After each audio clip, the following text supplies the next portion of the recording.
Okay, so we have some objectives here for this video here.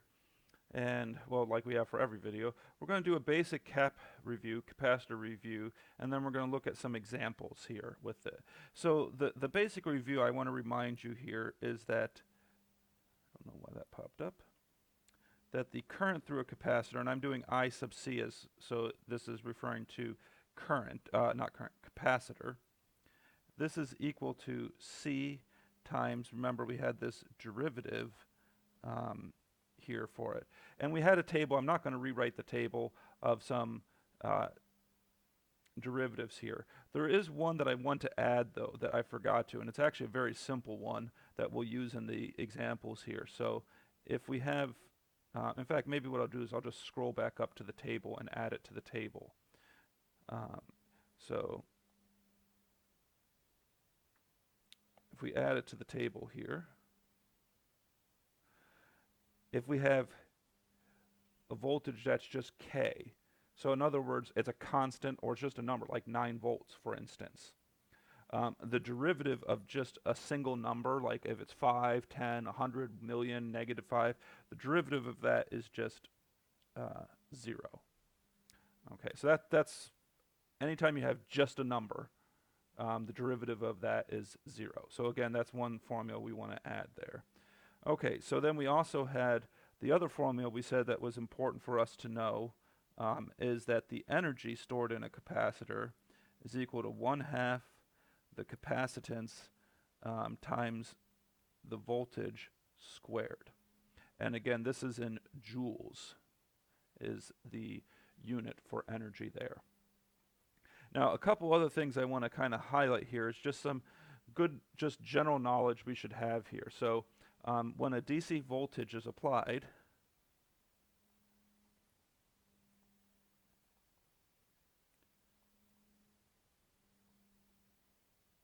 the capacitor charges up quickly,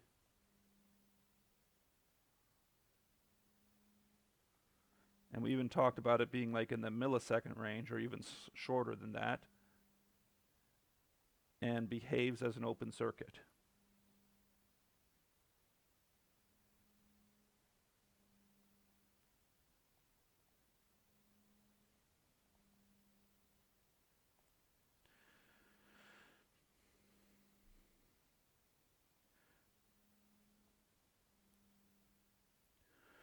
And then the other thing here is that we didn't necessarily mention this, but we have a finite amount of energy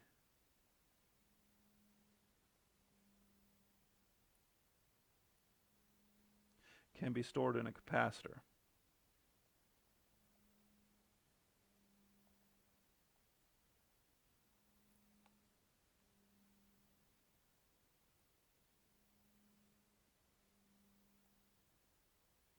And if we look right here for the formula for energy, we can see that, yeah, voltage, like if it was 9 volts across the capacitor, okay, well 9 squared is 81, then you have capacitance, so there's a finite amount of energy that can be stored.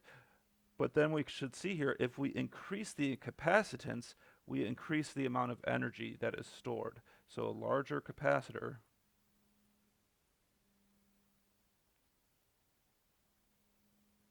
equals more energy stored.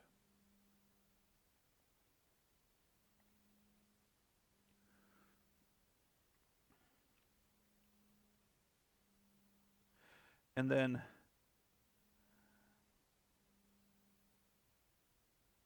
it takes time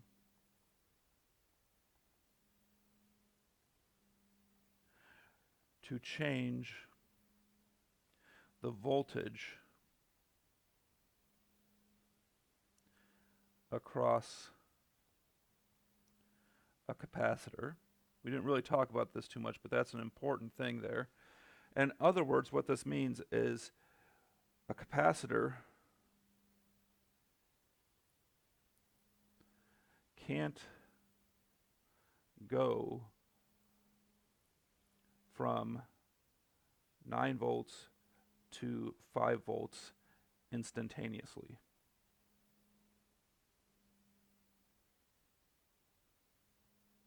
And I know I spelled that word probably wrong. And of course, I mean, that just makes sense. I mean, real world, nothing can be instant. It's going to always take a finite amount of time.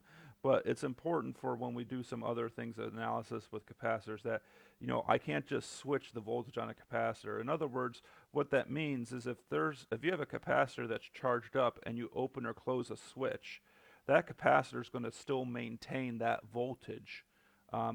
It might change, but it's still going to maintain that voltage as soon as you open or close a switch.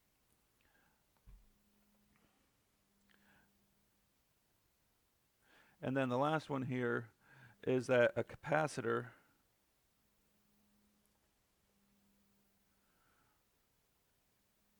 never dissipates energy. And I'll put in parentheses here, in the ideal case.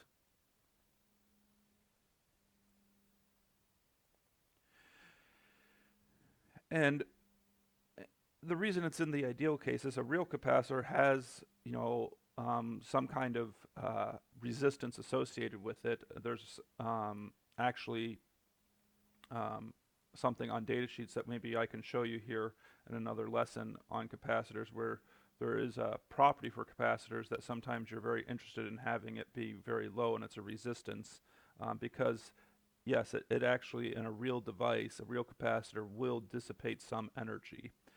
Now, ideally that will be small compared to the amount of energy it stores, because you want to think of a capacitor as a storage device, not as something that is dissipating energy. It's storing energy for use in the circuit at a later point in time. All right, so that's kind of just a review of the capacitor. So let's look at some examples here now. So let's first just do a simple example here with doing current and voltage here. So we have, let's say, 100 nanofarad capacitor.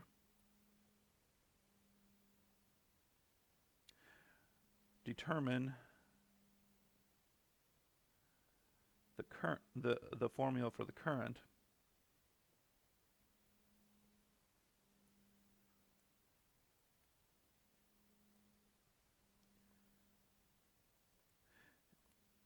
If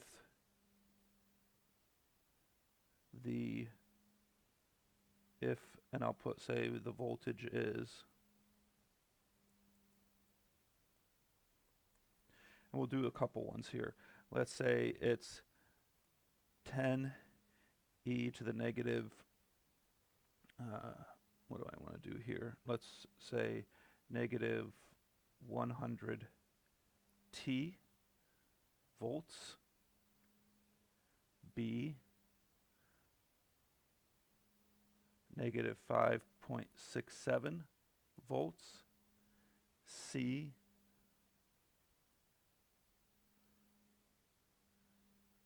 (120) sine of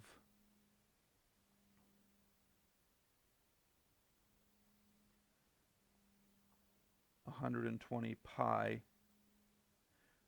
t volts. All right, so this here is basically using our table here for derivatives and using the current and voltage formulas here. So this is not a case where we have to do a lot of work here. We just have to use that table and the formula here that we have, that the current, remember, is equal to my capacitance times the derivative of the voltage. Now, of course, my capacitance has been given as 100 nanofarads, which, remember, is 100 times 10 to the negative 9th. So you need to make sure to keep your units obviously straight and clear. So we've got that. And now we just need to look, and I'll take these all a little bit at a time here.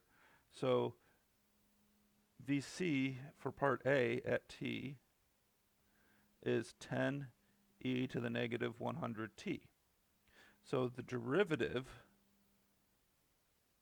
of my voltage would be 10 times, and then my formula says I just bring this number in front. Let's even scroll back to the table here.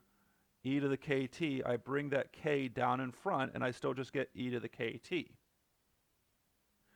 So this would be 10 times, bring the number down in front, negative 100, e to the negative 100t. And then if we do this, of course, we'd get negative 1000 e to the negative 100t. Now, of course, that's not my actual current. That's just the derivative of the voltage. So to find my current, I need to multiply this by 100 nanofarads times negative 1000 e to the negative 100t. And if I do that computation here, my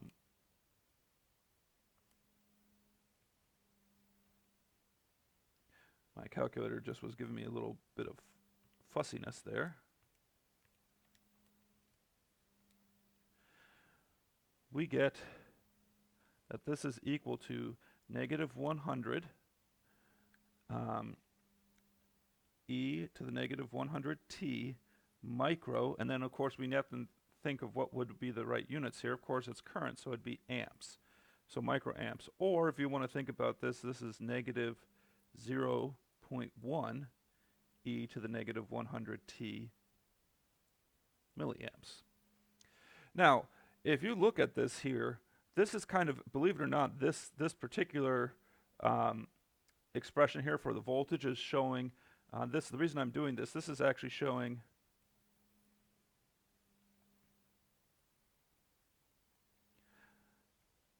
how a capacitor discharges.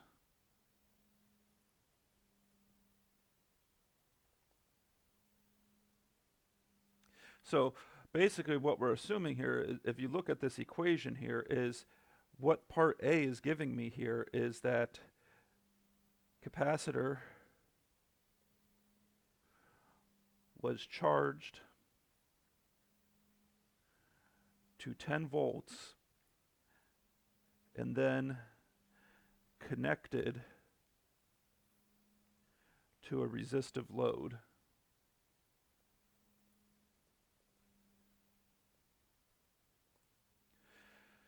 And if you think about it, I put the negative 100 here on purpose. That means, if you just plug in some numbers here, that means this capacitor actually discharges really fast. And this is not unrealistic to have that be negative 100. But if you think, just put in 1 second, and you do e to the negative 100, your calculator might not even do it. I'm going to try it on mine here. Yeah, calculator should do it. You get 37.2 times 10 to the negative 45 power if you put in 1 second. So this capacitor is going to discharge really fast. It's discharging in way less than a second. And this is not unrealistic, as I said, but this is how, if I had a capacitor charged up to 10 volts, this formula would be how it discharges, which we'll learn about in some later lessons as well. We'll talk about that in more detail in later lessons. So then let's look at part B here. Negative 5.67 volts is equal to my voltage. And this one's actually going to be pretty easy. We just talked about this, that if you have just a constant here, just a number, there's no like e or sine or cosine, this is just 0. So my current, of course, is going to be 100 nanofarads times 0, but we should all say that, well, that's trivial. That just gets me 0 amps. So if I just have a DC voltage sitting, and again, this is demonstrating the idea that if you have a DC voltage sitting on a capacitor, there is no current going through it. There is energy stored, but there is no current going through it. Okay, then part C, we have that the voltage is equal to 120 sine of 120 pi t. Now, some of you might question, well, why did I do this? Why 120 pi. And some of you might know the answer to this, but some of you might, and we'll talk about this again later on, but there is a reason why I did that. This gives a frequency of 60 hertz.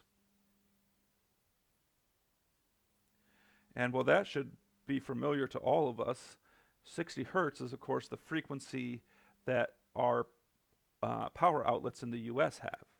You know, now there's different countries in different parts of the world have different ones. I think Europe is predominantly 50 hertz. Now there's a lot of circuits out there now that can do both, use both 50 and 60 hertz power supplies, but I mean, it makes a difference when you're at a different frequency for a power supply.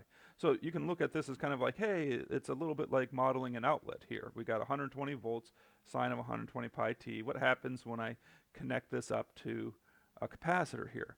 Well, this 120 volts is changing. It's not constant. The sine function, we haven't really talked about it. We're not going to talk about it too much, but if you look at the graph of what a sine function looks like, it looks like this, where this top here would be 120, and this bottom is negative 120. So it oscillates between positive and negative 120, because that's the number that's sitting in front here. Now, let's just continue on with the problem here. The derivative of this, well, we have, again, let's go back up here to the table.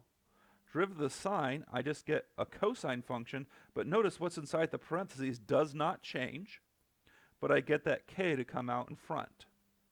So going back to my problem here, this would be 120 times 120 pi cosine of 120 pi t. Now what's interesting is the cosine function also looks the same. The cosine function, though, looks like this, which you might say, well, that looks exactly like a sine function, and it does. It's just if we look at 0 here, it starts up at its maximum. If this is t equals 0 right here, it starts at a maximum and goes down, whereas the sine function starts at 0 and then goes up. And that's actually the only difference, which is, again, something we'll talk about later, something called a phase shift. So for now, we don't need to worry about it. We're just using the formulas here. And so this would be 120 squared pi cosine of 120 pi t. And again, that's just the derivative. So the actual voltage for the capacitor would be 100 nanofarads times 120 squared pi times the cosine of 120 pi t. And of course the units are going to be in amps, but let's go ahead and multiply this out and see what we actually get. So we have 120 squared times pi times 100 nanofarads. And we wind up getting, if you round to 2 decimal points, 4.52 cosine of 120 pi t milliamps. Now, let's make sure we understand something here. Some of you might be saying, well, wait, you said the current through a capacitor is 0.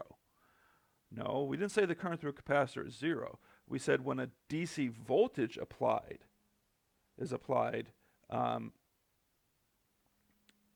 it behaves like an open circuit and no current goes through.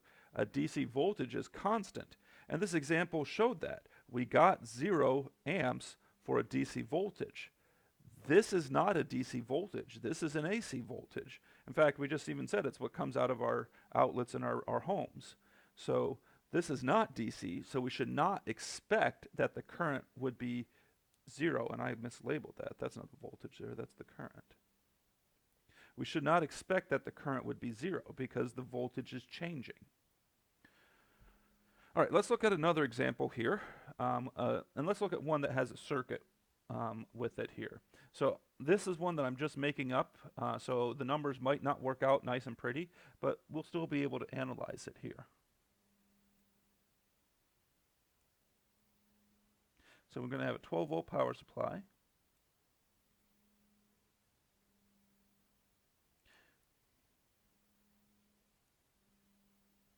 Trying to think if that's the way I want to do it.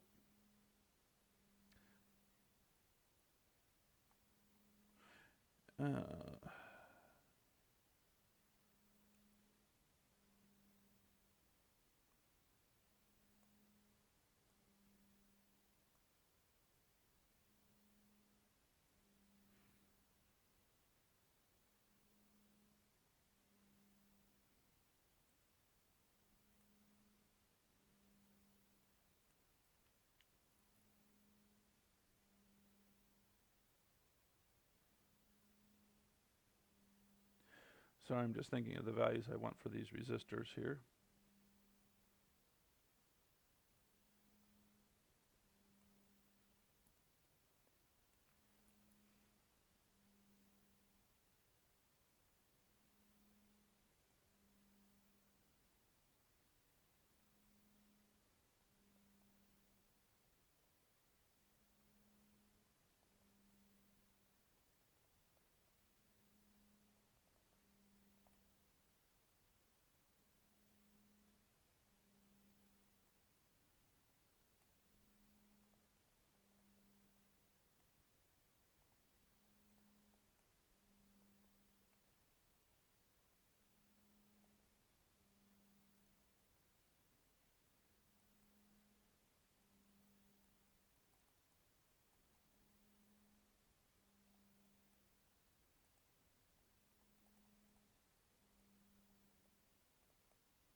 All right, so we've got a simple circuit here with just a couple resistors, 12-volt power supply, and a 1 microfarad capacitor. So the first thing is I state that the circuit has been on for a long time. You'll often see this written in problems. Authors use this a lot in their textbook for problems. All that is saying is that basically, if it's been on for a long time, they're just saying it's on and the capacitor has charged up. You know, so because we said it does take a finite amount of time for a capacitor to charge up, but it's a quote a short time. So we're saying, okay, it's been on for a long time, so the capacitor's charged. So that's what this sentence is saying here. This is basically saying capacitor is charged, is fully charged.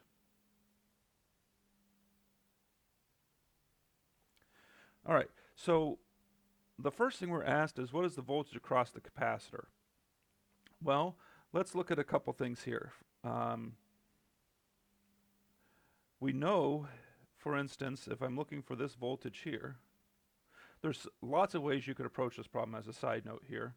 And actually, I'm going to approach it a different way than I was originally intending to. This is the voltage across the capacitor we're looking for, and I've got these 3 resistive elements here. Now, if I just say, okay, well, I look at some nodes here, I've really got 3 nodes. Right? These are my 3 nodes. And okay, we'll attach the ground to the bottom, which makes sense, which means that this node is at 12 volts. And so I just don't know the voltage at that node. Now, I'm going to go ahead and write here, we could go ahead and apply KCL here, I1, I2, I3, and I4. So that's just at this node here, so we have that, well, I1 plus I2 plus I3 plus I4 equals 0. It doesn't matter there's a capacitor there. KCL works no matter what component's on there. In fact, KCL has nothing to do with resistors. KCL just says that the current leaving a node has to be, the sum of that current has to be 0. You know, that's what KCL, it doesn't talk about anything about what kind of components you have hooked up to that node. It's just saying that if you look at the current leaving the node, it's got to be 0. So it doesn't care that there's a capacitor there. Now, other thing, some of you might be saying, well, wait a minute. You just said, though, this is a DC voltage here, and it's been charged up. So we should know something else here. I'm going to star this here. The capacitor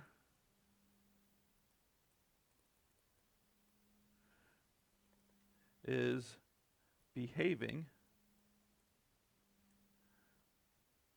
as an open circuit.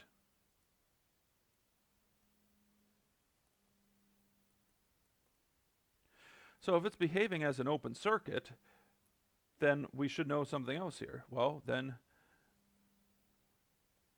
I2 has to equal 0. Because if this is an open circuit, I'll just go ahead and erase the capacitor for a second. That means we really have an open circuit there, and we know no current can go through an open circuit like that, so I2 is actually equal to 0. But I'll go ahead and draw the capacitor back in now. Well then, the rest of this though is just KCL or nodal analysis that we have done multiple times at this point, and hopefully we're all familiar with this. This is one of the reasons why we spent so much time on this at the beginning of the course, is that we use this in almost all of our circuit analysis here.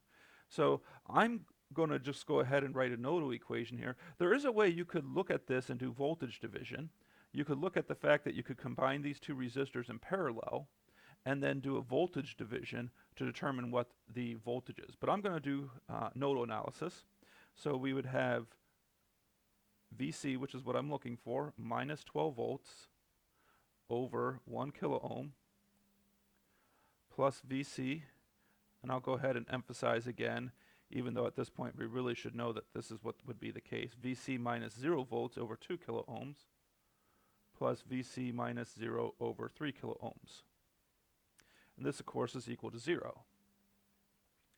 And then the value here to clear these fractions out, to me, that makes the most sense to multiply by would be 6 kilo ohms. So if we multiply by 6 kilo ohms, we would get here 6 VC minus then 6 times 12, which would be 72, because you get 6 divided by 1, so that's still 6. And then you get plus, well, you get 6 divided by 2, which is 3, so 3 VC. And then 6 divided by 3, which is 2, plus 2 VC is equal to 0. And then just solving this, you get 11 VC is equal to 72. And VC would then be equal to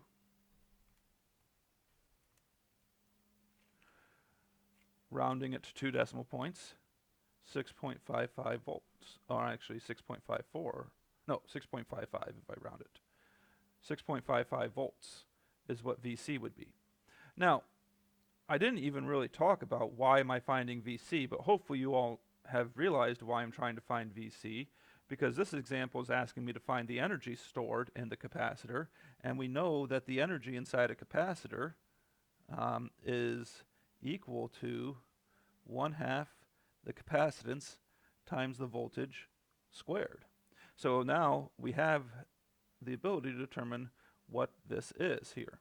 Now, the capacitance here is just 1 microfarad, and we would have 6.55 squared.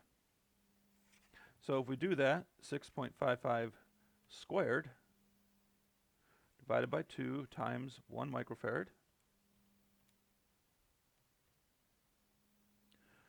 we get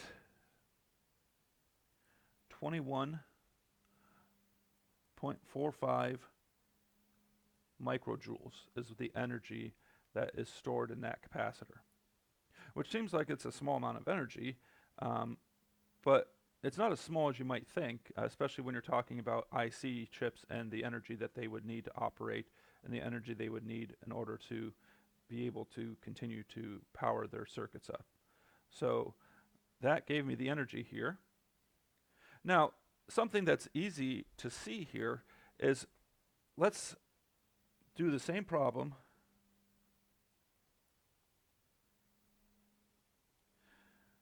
but change capacitor to 22 microfarads. So I will go back up to the circuit diagram. I'm not even going to redraw it here. And I'm going to change this to 22 microfarads. And I'm just going to step us through here, because there's really not, there's only one line that we're going to have to do here. The circuit has been on for a long time. Okay, so this capacitor is now charged up. What's the voltage across the capacitor? Well, we have the same equation here, but the capacitor is charged up, so it's behaving as an open circuit, so I2 is still 0. So we still get the same equation for figuring out what the voltage across the capacitor is. So we still get 6.55 volts. Notice that it didn't matter what the size of capacitor we put in there.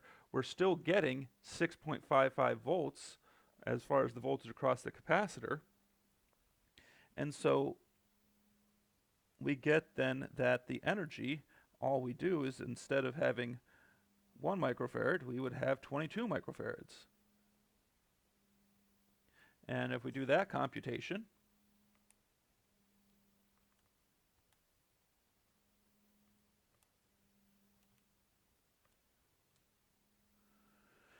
we get that the energy stored is 471. Actually, I'll just round it to 472 microjoules, or this would be 0.472 millijoules. So it's storing a lot more energy. And that's why, just kind of going back here, thinking about a chip here, I'm sorry to write it off to the side here, when we have this, attached, and it's all the way back, power supply is over here, and then we said how we put this capacitor here, and this capacitor, the size of this, often, and it's physically located close to the chip, often data sheets will recommend what this capacitor should be. And they recommend what that value of the capacitor should be because they know, well, hey, this is what the energy storage that I need for my IC chip to work properly. So I don't have to worry about any kind of, either noise or not being able to draw enough energy in order for my circuit to operate properly. I see on a lot of op amps and other chips that 10 microfarads is a very common value that's used, but there are ones that are higher than that, and there are ones that are smaller. I've seen, for power reasons, I've seen them as small as like even 10 nanofarads before. But it all depends on the chip, and that's why it's important to read the data sheets on chips to see what is the recommended capacitors that you should be putting on there for the power. I've seen many designs from engineers where they don't put capacitors on their power supply, and then they wonder why their circuit doesn't work properly. And it's because they're not putting their capacitors there to help power that chip. All right, but that's the end of the 2 examples we're going to do here. You'll have some more practice of this in the homework assignment, but we're going to move on to inductors next. And talk about inductors. We will come back to capacitors a little bit here and inductors as well, but we're going to move on to the characteristics of inductors in the next lessons.